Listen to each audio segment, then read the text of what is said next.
د هرات اوسیدونکي په دې وروستیو کې په دې ولایت کې د ناامنیو د زیاتوالي څخه سر ټکوي او وایي چې ځان او مال په خطر کې دی او چارواکي د دوی امنیت ته پاملرنه نه لري. د هرات ښار د اوسیدونکي د چارواکو څخه غوښتنه کوي چې د ښار امنیت ته پوره پاملرنه وکړي. له بلې لوري د هرات سیمه ایزه اداره د نوي امنیتي پلان څخه خبر ورکوي او وایي چې په نږدې راتلونکي کې به د ښار امنیت ته مثبت او رغنده بدلون راولي. هرات د هیواد له ګڼ میشتو ولایتونو څخه ده چې مهمې سوداګریز بندرونه پکې خلاص دي او مهمې اقتصادي پروژې لکه ټاپ او نورې له دې ولایت څخه تیریږي، خو کله ناکله دا ولایت د ناامنیو د زیاتوالي شاهد هم وي.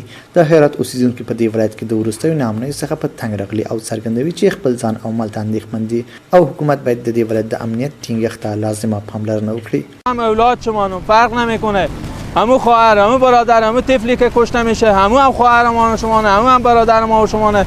خواهشاً دیگه بس دیگه خوب نشیم. خواهش میکنم از شما خوب نشیم.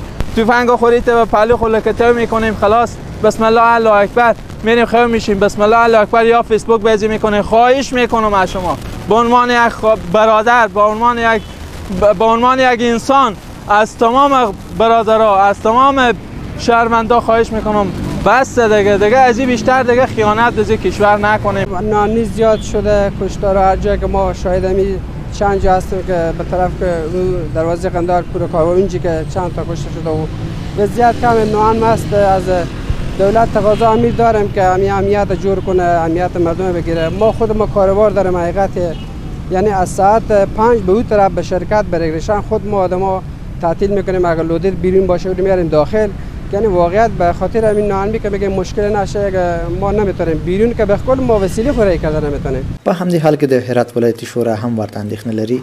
د دې شورا غړی غلام حبیب هاشمي که څه هم د چا نوم نه اخلي، خو وایي هرات چې د اقتصادي لحاظه لوړ اهمیت لري، یو شمېر کړۍ غواړي چې دا ښار ناامنه کړي. موردها هست که کوشش میکنم که ولایت ایراد ناامن بسازم، چون ولایت ایراد برنامه و پروژه‌های زیربنایی خوبی روی دست داره از قبیل پروژه تپی که اگر این پروژه تطبیق باشه عواید ولایت ایراد و خود کشور ما افغانستان بسیار عواید خوبی ما میتونیم از اینه به دست بیاریم. په ورته مهال کې د هرات د والي فیان چلنی فرهاد وایي د ناامنۍ له منځه وړلو او مخنیوي لپاره سیمه ییزې ادارې نوی امنیتي پلان په لاس کې نیولی چې پر بنسټ به یې نږدې راتلونکي کې د ښار امنیت کې بدلون راولي.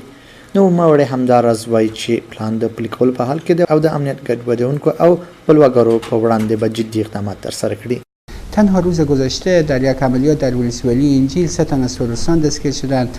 سلاح و مهمات از سطح شهر هرات جمع‌آوری شد و همچنین خود شهروندان مسئولیت پذیر هرات با نیروهای امنیتی همکاری همه‌جانبه داشتند. ما مطمئن و باورمند به این هستیم که تداوم این روند میتونه بر بهبود وضعیت امنیتی شهر، مهار جرایم و تامین امنیت به گونه مفید و مؤثر واقع بشه. په هرات سیمه ییز چارواکي په داسې حال کې د نوي امنیتي پلان په کار اچولو خبر ورکوي چې په تیرو 2 اونیو کې ګڼ شمېر پولیس او ملکي خلک د ښار په بېلابېلو برخو کې وژل شوي دي.